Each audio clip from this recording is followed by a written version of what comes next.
warahmatullahi wabarakatuh. Perkenalkan, nama saya Seki Rahyun dengan NIM 321998. Sebelumnya ingin menyampaikan materi tentang pengertian dari pasar persaingan tidak sempurna. Adapun pengertian dari pasar persaingan tidak sempurna ini adalah merupakan suatu pasar atau industri yang terdiri dari produsen-produsen yang dapat mengendalikan harga suatu output dari satu pasar. Pasar yang tidak sempurna ini terletak di antara pasar persaingan sempurna dari pasar monopoli. Ada beberapa struktur dari pasar persaingan tidak sempurna ini. Yang pertama adalah terdiri dari dua kutub yang berbeda, yaitu yang pertama adalah pasar persaingan sempurna dan yang kedua adalah monopoli. Secara umum, karakteristik masing-masing dari pasar tersebut ditinjau dari jumlah produsennya, produknya, serta kemampuan menentukan harga, persaingan di luar harga, dan hambatan untuk masuk ke dalam pasar, serta slop permintaan dari pasar tersebut. Pasar persaingan sempurna ini, persaingan tidak sempurna ini merupakan suatu pasar di mana jumlah penjual tidak lebih banyak dibandingkan dengan jumlah pembelinya. Pada pasar ini, harga barangnya ditentukan oleh penjual. Selain itu, kelebihan dari pasar persaingan tidak sempurna ini yaitu kita bisa melakukan tawar-menawar terhadap barang yang akan dibeli. Adalah mungkin yang saya sampaikan.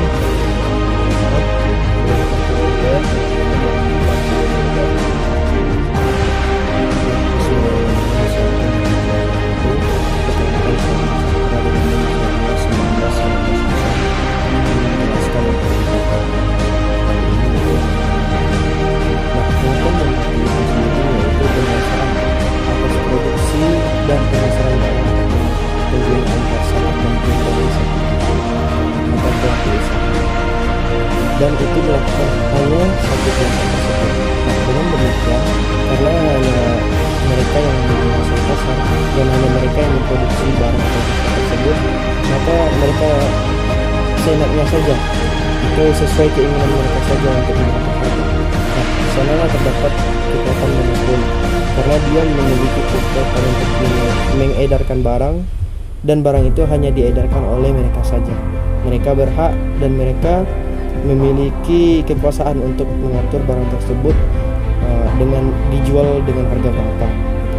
Mungkin dalam contoh hal ini kita bisa melihat ciri-ciri pasar monopoli. Yang pertama yaitu pasar monopoli adalah industri suatu perusahaan. Dia hanya dikuasai oleh satu perusahaan saja dan tidak memiliki pesaing. Nah, dengan demikian dia memiliki kekuatan untuk menguasai pasar. Kemudian yang kedua, tidak mempunyai barang pengganti yang mirip. Misalnya, jika kita menemukan ada tepung A, nah ketika tepung A itu tidak diproduksi, maka ada barang pengganti tepung B. Nah, di sana tidak terdapat kekuatan monopoli. Nah, ketika monopoli itu terjadi, tidak ada barang pengganti untuk mengganti barang tersebut. Kemudian tidak terdapat kemungkinan untuk masuk ke dalam industri. Sifat ini merupakan sifat utama yang menimbulkan perusahaan yang punya pasar monopoli. Keuntungan perusahaan yang monopoli tidak akan menggunakan perusahaan yang memiliki industri tersebut. Yang tidak ada yang berani untuk bersaing dengan mereka, karena mereka yang memiliki kekuatan tersebut. Kemudian dapat mempengaruhi penentuan harga, seperti yang saya bilang tadi, yaitu mereka memiliki kekuatan tersebut. Nah, itulah penjelasan saya pada kali ini. Terima kasih. Sampai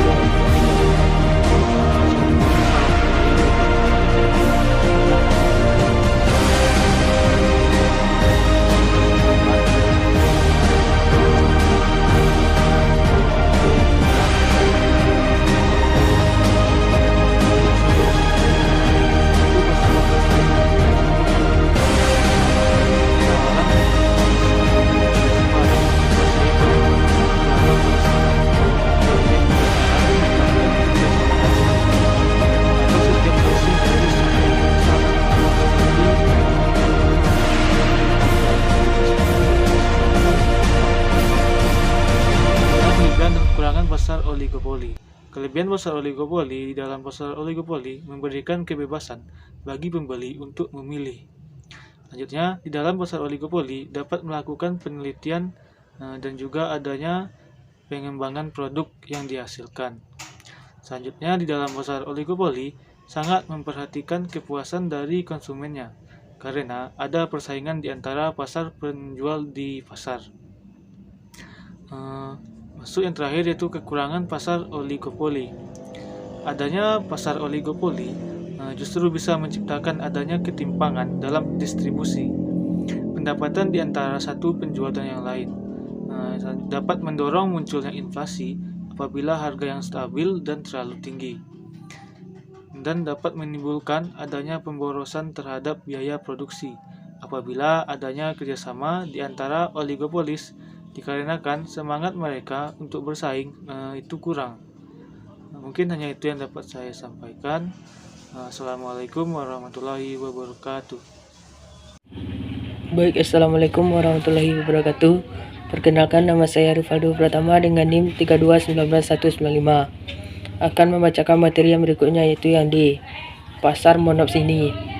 Yang pertama itu pengertian pasar persaingan monopsoni. Monopsoni merujuk pada kondisi permintaan pasar yang dikuasai oleh satu orang pembeli atau pembeli tunggal. Kondisi seperti ini banyak ditemukan pada kalangan produsen dan sangat jarang ditemui seorang konsumen berperan sebagai pembeli tunggal atas suatu barang. Monopsoni banyak ditemukan di daerah-daerah pedesaan di mana terdapat peternakan atau perkebunan. Pasar monopsoni adalah pasar yang hanya terdiri atas seorang pembeli. Jadi pembelinya hanya satu atau tunggal, sedangkan penjualnya banyak. Misalnya para peternak sapi yang menghasilkan susu perah hanya bisa menjual produk susunya ke satu pembeli, misalnya ke koperasi susu. Yang kedua yaitu ciri-ciri persaingan monopsoni. Pasar monopsoni memiliki ciri-ciri sebagai berikut. Yang pertama, hanya ada satu pembeli, dan pembeli bukan konsumen tetapi produsen. Yang kedua yaitu barang yang dijual bukan barang jadi tetapi barang mentah atau bahan baku. Yang ketiga yaitu harga sangat ditentukan oleh pembeli. Berikutnya yaitu kelebihan dan kekurangan monopsoni. Adapun kelebihan monopsoni yaitu yang pertama, kualitas produk lebih terpelihara. Yang kedua, penjual bisa menghemat biaya produksi. Sedangkan kekurangannya yaitu yang pertama, pembeli sangat mungkin akan bersikap seenaknya dan menekan harga kepada penjual. Yang kedua, produk yang tidak sesuai dengan keinginan pembeli tidak akan laku, terjual atau terbuang. Baik, hanya itu yang dapat saya sampaikan. Assalamualaikum warahmatullahi wabarakatuh. Baik, Assalamualaikum warahmatullahi wabarakatuh. Di sini saya akan melanjutkan materi berikutnya, yaitu mengenai pasar monopolistik. Nah, apa yang dimaksud dengan pasar monopolistik?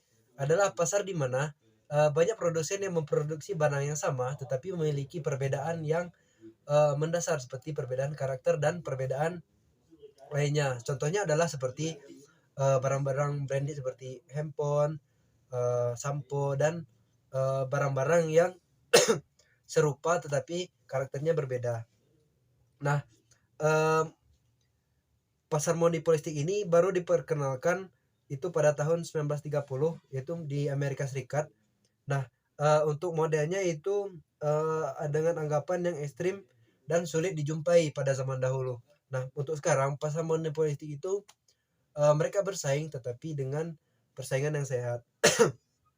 Nah, terus bagaimana dengan ciri-ciri dari pasar monopolistik ini? Yang pertama adalah terdapat banyak penjual. Artinya barang yang sama, barang yang diproduksi sama, tetapi penjualnya banyak, tetapi ada perbedaan di sana.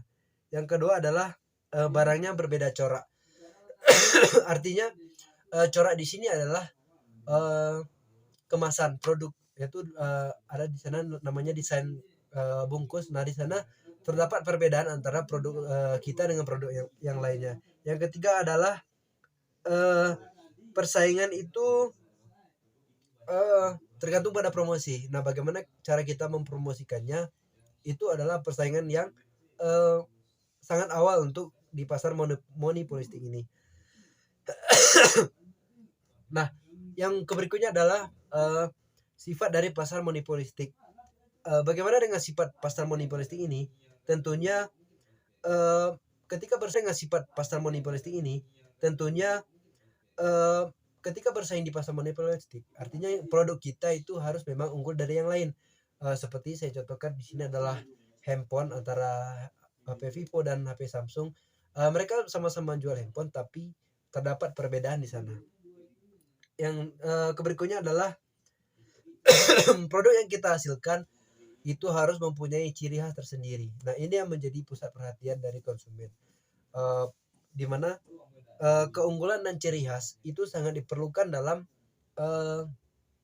pasar monopolistik ini. Seperti contohnya tadi adalah sampo. Nah, bagaimana sampo itu di dalam dikemas dengan semenarik mungkin itu supaya produk kita itu memiliki ciri khas tersendiri. Nah, yang berikutnya adalah relatif mudah keluar masuk pasar. Nah, ketika barang kita sudah dipublish, konsumen sudah tahu, artinya dunia pasar itu memang harus stabil. Artinya ketika kita melakukan penawaran, kita tidak terlalu terjebak di sana. Artinya akad bisa diselesaikan saat itu juga.